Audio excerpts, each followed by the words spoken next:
ఆనందపడతాం, మనలోనే ఉంచుకుంటాం. ఏదైనా జరగకూడదు అంటే ఇబ్బంది అయితే వెంటనే తిట్టేస్తాం. తిట్టడానికి వెనకాడం. దేవుడినైనా సరే ఏదైనా ఇబ్బంది ఉందనుకోండి, ఏమైనా చేస్తాం? ఏ దేవుడిని పూజిస్తాం ఆ దేవుడిని తిడతాం. ఇప్పుడు దేవుడిని నీకు ఇన్ని పూజలు చేశాను కదా, ఏం లాభం అని చెప్పేసి ఒక్కోసారి నమ్మడానికి కూడా ఒక్కోసారి గురువు కానీ దైవం కానీ పరీక్ష పెడతారు. కావాలనే వాళ్ళు ఏం చేస్తారా అని చెప్పేది. గురువు కూడా జ్ఞానం అంత ఈజీగా ఇవ్వడు. మనం అనుకుంటాం అంత ఈజీ వచ్చేస్తుంది, పొగడుతున్నారా, మనం పోగానే పొగడేస్తున్నాం. ఏమి అదంతా వచ్చి మాటలే. వాళ్ళు సాధన ఎంత ఉంది, వాళ్ళ భక్తి ఎంత ఉంది, వాళ్ళు నిజంగా భక్తిగా ఉన్నారా, ఇక్కడ ముందు మాత్రం ఉంది వెనకపోయి తిడుతున్నారా, వెనక మనం ఈయనకి అహంకారం ఉందా, రకరకాలుగా అనుకుంటారు కదా, అహంకారం ఉందనో లేకపోతే ఇంకోటనో. కానీ అవన్నీ గ్రహిస్తాడు. వీళ్ళందరూ ఏం చేస్తున్నారు, వీళ్ళకి ఇవ్వడానికి అవకాశం ఉందా లేదా. వెంటనే వాళ్ళని బాగా చూస్తున్నా అంటే గురువు అందరినీ సమానంగా చూస్తారట. భగవంతుడైనా సరే అందరూ సమానం. నా ద్వేష్టి నా ప్రియ అంటే నాకు ద్వేషులు ఉండరు, ప్రియమైనటువంటి వాళ్ళు వాళ్ళు చేసే కర్మలను బట్టి వాళ్ళు ఏ విధంగా చేస్తున్నారో గమనిస్తుంటారు. కొంతకాలం సమయం ఇచ్చి వాళ్ళ మార్పు వచ్చేదాకా చూసి అప్పుడు మాత్రమే ఇస్తారు. ఏదైనా బోధ చేసినా, ఏదైనా వాళ్ళ కర్మ ఇవ్వాలనుకున్నా, వాళ్ళ సేవ, వాళ్ళ పరిస్థితులు, వాళ్ళ యొక్క నమ్మకము, వాళ్ళ యొక్క విశేషం ఇవన్నీ కూడా గమనించి అప్పుడు వాడు యోగ్యుడా కాదా, శిష్యుడు నిజంగా యోగ్యుడైతే ఇస్తారు. యోగ్యుడు కాకపోతే అలా పక్కన పెట్టిస్తారు. ఏదో పొగడి వాడిని పక్కన పెడతారు. అంతే తప్ప యోగ్యత లేని వాడికి ఎప్పటికీ ఇవ్వరు. గుర్తు పెట్టుకోవాలి. రెండు, భగవంతుడైనా అంతే, శిష్యుడైనా అంతే, గురువు అయినా అంతే, ఎవరైనా అంతే. వాడి సేవ, వాడి యొక్క వెంటనే కొంతమంది ఏం చేస్తారు, వీడు ఎక్కడికి పోతాడు, భగవంతుడు ఏం చేస్తాడు, వెంటనే ఫలితం ఇచ్చినా సరే అది ఒకసారి ఉంటుంది, రెండోసారికి దానికి రాదు, ఇబ్బంది పెడుతుంది. ఎందుకంటే వాడిని చెడు మార్గంలో పోకుండా ఉండడం కోసం అని ఇస్తారు. తర్వాత రాదు. కానీ మన యొక్క లోపల ఉన్నటువంటి నిష్కల్మషమైన ప్రేమ కానీ, భక్తి కానీ, సేవ కానీ ఏదైనా సరే, నామం పలకడం, ఏ పాట, ఉదాహరణ పాట ఉందనుకోండి, పాట ఓపెన్గా పాడేసేయాలి, అది భక్తిలో వచ్చేస్తుంది. అంతే తప్ప నిజంగా మనం ప్రయత్నం చేస్తే రాదు. ఏదైనా సరే, ఏ విషయమైనా సరే, గురువు గారి దగ్గర కానీ భగవంతుడి దగ్గర కానీ మనం ఎంత నిష్కల్మషంగా చేస్తామో అది తప్పకుండా దాన్ని గమనిస్తాడు. గమనించి వీడికి ఎంత అవసరము, ఎప్పుడు ఇవ్వాలి అని చెప్పేసి మనం చేసే పని మొత్తం అన్ని బాగా చేస్తాం. ఒక్కొక్కసారి కొన్నింటిలో పోతుంది, అప్పుడు కూడా క్షమించాడు. ఒక అతను ఏం చేశాడంటే, ఇట్లనే ఉపన్యాసం చెప్తున్నాయి విని, అన్నదానం చాలా గొప్పది, అన్నదానం చేసిన వాడికి మోక్షం అయితే ముక్తి ఉంటుంది, వాడి కర్మలన్నీ పోతాయని చెప్పగానే విన్నాడట. వినేసి అతను మంచి వ్యాపారి. సరే, అదే నిజంగానే కదా, నా జీవితంలో నేను ఎవరికి అన్నదానం చేయట్లేదు, తప్పు చేస్తున్నాను, నేను చెప్పింది కరెక్టే అని చెప్పేసి అని అనుకొని ఇంటికి వెళ్ళేసి భార్యకు కూడా చెప్పేసి మంచి బియ్యం అన్నదానం మనం ఏం చేస్తాం, ఇదివరకు కాలంలో ఉండేది పనికిరాని సొమ్ము రాఫ్ట్లో మాడు అని చెప్పేసి, అంటే ఏదైతే మనం పనికిరాని పూజలకు పెడతాం దానికి అట్లా ఉండేది. ఇప్పుడు లేదనుకోండి. ఆ సమయంలో అతను ఆలోచించి మంచి వంటకాలు పెడదామని చెప్పేసి ఒక మంచి వంట చేసే బ్రాహ్మణుడు, మంచి వంట చేసే వ్యక్తిని తీసుకొచ్చారు. మంచిగా చేయాలి బాగా, అతనికి బాగా తెలియదు వంటలో మంచి అతను తీసుకొచ్చారు. అట్లాగే బియ్యం మంచి బియ్యం తీసుకొచ్చారు, కూరగాయలు మంచిగా పొలం నుంచి తీసుకొచ్చి వండేటట్టుగా, అట్లాగే చింతపండు అన్నీ శ్రేష్టమైనటువంటి తీసుకొచ్చారు. వ్యాపారే కదా అతను, కాబట్టి అన్ని శ్రేష్టమైన తీసుకొచ్చి వంట మనం అన్నదానం చేద్దామని చెప్పేసి పాపం చేసేసారు.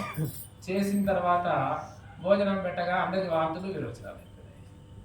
ఎక్కడ లోపం ఉంది, అతను చాలా బాధపడ్డాడు. నేను ఎక్కడ లోపం చేశాను, అసలు మంచి బియ్యం తీసుకొచ్చాను, మంచి చింతపండు, మంచి కూరగాయలు తీసుకొచ్చాను, మంచి అన్ని రకాల వస్తువులు తీసుకొచ్చాను, మనస్ఫూర్తిగా పెడుతున్నాను, వంట అతను చేసే అతను మంచి అతను తీసుకొచ్చాను, వడ్డించే వాళ్ళని మంచి వాళ్ళని పెట్టించాను, మరి ఇంకెక్కడ లోపం జరిగింది, అన్నీ మంచి పనులే చేశాను కదా.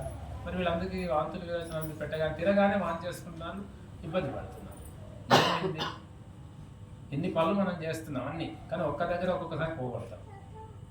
అట్లాగే ఇక్కడ ఇదంతా అయిపోయిన తర్వాత తీరా చూస్తే ఏమైందంటే, ఆ గిన్నెలు ఇంతకుముందు వంట చేసిన గిన్నెలు అవి కడగకుండా అవే దాంట్లోనే వంట చేశారు.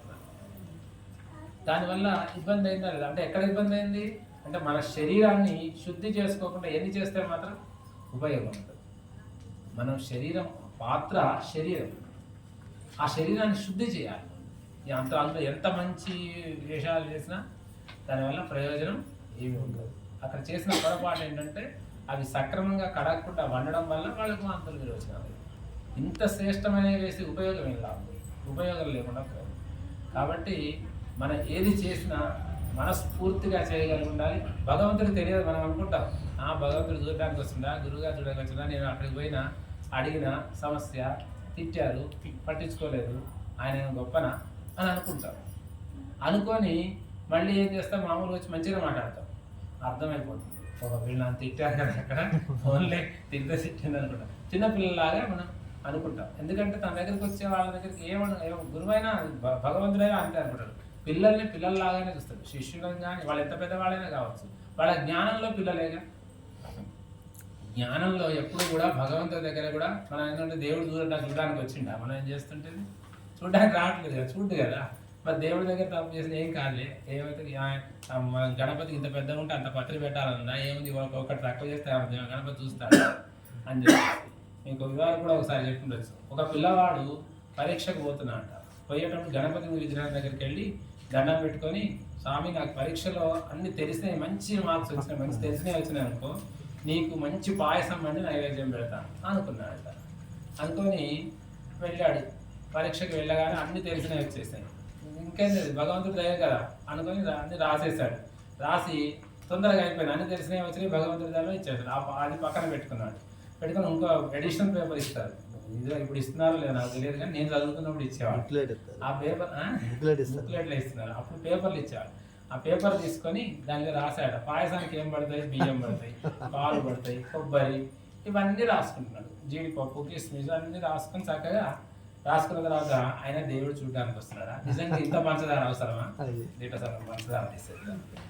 తర్వాత ఇంత జీడిపప్పు అవసరమా, అవసరం లేదు కదా, కొంచెం జీడిపప్పు తీసేద్దాం. అన్నీ ఒక్కొక్కటి తీసేసుకుంటూ వచ్చాడు. అయినా నేను ఏదో అనుకున్నాను వచ్చినాయి, అది నా అదృష్టమో భగవంతుడి అదృష్టమో అంతే కదా, దానికోసం ఈ పాయసం చేయడం అవసరమా, అందరిని మొత్తం కొట్టేశాడు. కొట్టేసి ఈ ఆలోచనలో టైం ఎంత అయిందో మర్చిపోయి ఒరిజినల్ పేపర్ కట్టాల్సింది ఎడిషన్ పేపర్ దారం కట్టేసేసి ఇచ్చేసాడు. ఈ పేపర్ ఆ ప్యాడ్ పట్టుకొని వచ్చేసాడు. ఏమైంది అక్కడ, రాశాడు బాగానే ఉంది, కానీ అసలు ఎడిషన్ పేపర్ పోయింది. వీడికి ఇప్పుడు ఫలితం వచ్చినట్ట భగవంతుడు తెలుస్తుందిగా, మనం ఏం చేస్తే. అందుకని మనం అనుకోవద్దు అంత ఈజీ కాదు. కాబట్టి ఏదైనా చేసేటప్పుడు చాలా జాగ్రత్తగా చేయాలి. దేవుడు చూడడానికి వస్తున్నాడా, గురువుగారు చూడడానికి వస్తాడా, లేదా ఇంకొకటి అది మనం చేస్తున్నాం కదా, అదంతా చూస్తారు, అన్నీ తెలుస్తుంది, ప్రతిదీ వాళ్ళకి తెలిసే ఉంటుంది. మనకన్నా జ్ఞానంలో గొప్ప అయి ఉండాలి. అనుకున్నప్పుడు మనం వాళ్ళకి స్వీకరిస్తాం. మనం దేవుడు ఉన్నాడు, వెంకటేశ్వర స్వామి, రాముడు, సాయిబాబా అని ఇంకొక దేవుడిని పట్టుకుంటున్నాం. ఆ దేవుడు మనకన్నా గొప్పవాడైతే కదా దేవుడిని పూజించేది, మనకి ఏదో ఫలితం ఇస్తాడనే కదా. లేకపోతే దేవుడు ఆ గురువు ఎవరో రామకృష్ణ పరమహంస దగ్గర వివేకానంద కూడా వచ్చినప్పుడు వెంటనే ఫలితం ఇవ్వలేదు. మీకు గమనిస్తే అర్థమవుతుంది. వెంటనే ఎందుకు ఫలితం ఇవ్వలేదు, వివేకానందుడు అడిగాట, అసలు నేను ఏ దేవుడిని పూజించాలి, అసలు నేను ఏం చేయాలి అని అడిగాట. నీ ఇష్టం చేసుకుని నీకు మనసుకి ఏది వస్తుంది నేను వెళ్ళి చేయపోనట. అలాంటప్పుడు గురువు ఎందుకు ఇంకా అదే అడిగాట రామకృష్ణ పరమహంస. నిజమే స్వామి, నువ్వు కరెక్టే కదా, నువ్వు ఏదైనా చేసుకోపో అని చెప్తున్నారు, కానీ నా గురువు అంటే నువ్వు చేసిన సాధన ఏది, నువ్వు ఏం సాధన చేసావని నీకు చెప్పాలి. నీకు యోగ్యత లేదు, గురు శిష్యుడిగా నీకు యోగ్యత కలగలేదు ఇంకా. అందుకోసమని వివేకానంద విపరీతమైన రామకృష్ణ పరమహంసకు ఒకే ఒక శిష్యుడు పేరు తెచ్చింది ఎవరంటే వివేకానంద. వివేకానంద మొదటి పేరు తెలుసా మీకు? నరేంద్రుడు. ఎవరు చెప్పినారు, నువ్వేనా?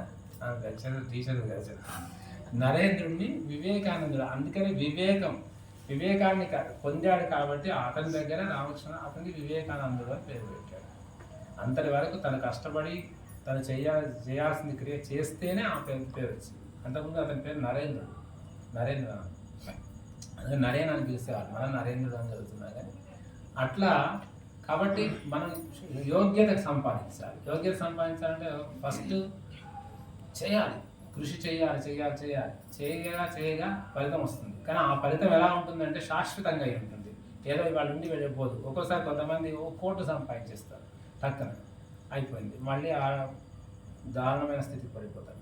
కానీ కొంతమంది అలా నిలబడతారు, అంత కోట్లు సంపాదించారు, మధ్యలో ఉంటుంది. కొంతమంది మధ్యలో అలా నిలబడడానికి కారణం ఎవరంటే భగవంతుని ఏకాగ్రత. మన జ్ఞానం సంపాదించడానికి వెళ్ళాలి. ఎక్కడైనా జ్ఞానం గురువుని పట్టుకోవాలి, లేదా భగవంతుని పట్టుకోవాలి, ఇంకొక దగ్గరికి వెళ్ళాలి. దాన్ని సంపాదించుకొని వెళ్తే అది శాశ్వతంగా ఉంటుంది. మనం అనుకుంటాం ఇవన్నీ శాశ్వతంగా ఉంటాయి.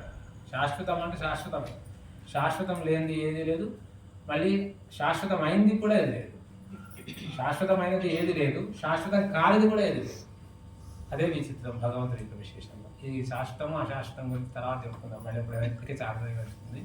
కాబట్టి మనం చేసేది భగవంతుడికి తెలియదు, లేకుంటే బాబా వారికి తెలియదు, ఇంకో గురువు గారికి తెలియదు, వాళ్ళు అనుకోవడానికి అవకాశం లేదు. ప్రతిదీ తెలుస్తుంది.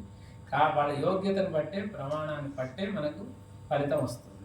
కాబట్టి చక్కగా ప్రతి చేసే పని సక్రమంగా చేయగలిగితే తప్పకుండా ఫలితం వస్తుంది. ఈరోజు విశేషం కదా, చక్కగా చదువుకుంటే మార్కులు మంచిగా వస్తాయి కదా. శ్రీ సచ్చిదానంద సద్గురు సాయినాథ్ మహారాజ్ కి జై.